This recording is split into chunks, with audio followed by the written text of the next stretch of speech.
Hello, my name's Tim from Wales, and it's a bit of a craze going on at the moment on gravel bikes, and I thought I'd do a bike check on my gravel bike, although this is a 8-year-old cyclocross bike, because that's what we used to call them. I bought this about 6 years back. It was launched in 2012. It's from Genesis and it's called the CDF.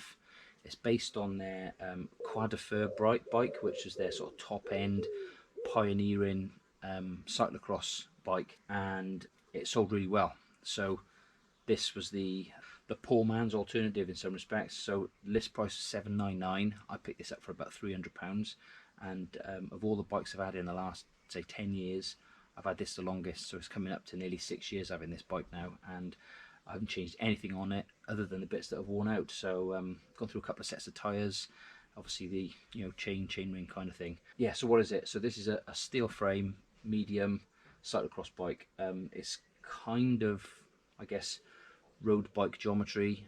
It's a little bit slacker at the front, and this is steel framed. It's quite heavy steel. It's Reynolds 520, but actually what that does is it makes it really sturdy.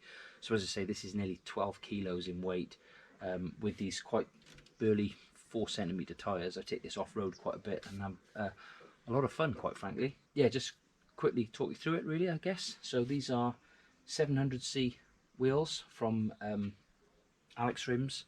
That basically means these are the same size as road tyres. A lot of the gravel bikes now are coming out with 650B tyres. Talking of tyres, these are now WTB Nano, and they are about 38mm wide. I've measured them earlier. These are good. These are nice and comfy. Yeah, so we've got, I should know how many gears are on here, but basically we've got 2 at the front and 9 at the back, which basically means 18, I guess. So it's a compact Sora chainring, which is not super fast. It's not got big road gears, and it hasn't got small climbing gears, which makes it a little bit of a hybrid. And I think that the bike was really designed for commuters more than anything, hence the fact that it's quite heavy. It's not really a nimble, fast bike. One of the first things I did was I changed the rear cassette. I had another Genesis bike actually at the time, an Amplitude, which is a 26-inch hardtail, and that was also 9-speed. And so what I did was I took the 12 to 25 rear cassette off, and I replaced it with an 11 to 32, which I think, and it's the same one on there now. I've had that on there for a couple of years now, and that gives me a little bit more of a climbing gear and actually notch up at the other end as well. So it's been quite a good compromise, but it is a bit of a slog on some hills, quite honestly. I think the small chainring at the front is a 36 tooth. It might be 34. I'm not sure. I should know. So yeah, climbing's not easy on it, but it's not too bad.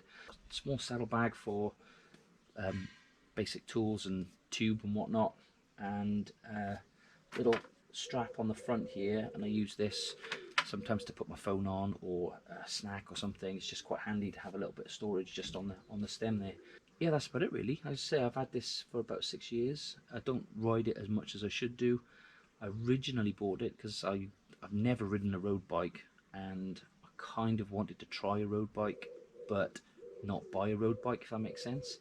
And this seemed like a compromise slash disguise of buying a road bike, if that makes sense. So yeah, anyway, it's been really good and I really enjoyed it. And I think if you look at gravel bikes today compared to this, I don't think there's a huge amount of difference. I think they're a bit lighter. I was looking at a couple yesterday just as a comparison, and they're typically coming in about 2 kilos lighter than this. So but that said, as I said, I've had it for nearly 6 years, and I'm having a great time with it. And it's all stock, nothing changed other than what's worn out. So yeah, if you like this sort of content on gravel bikes, or if you're a bit gravel bike curious, ask me some questions. I'll see if I can answer them. I can certainly answer questions on this, and yeah, leave some questions below, and I'll see you in another video real soon.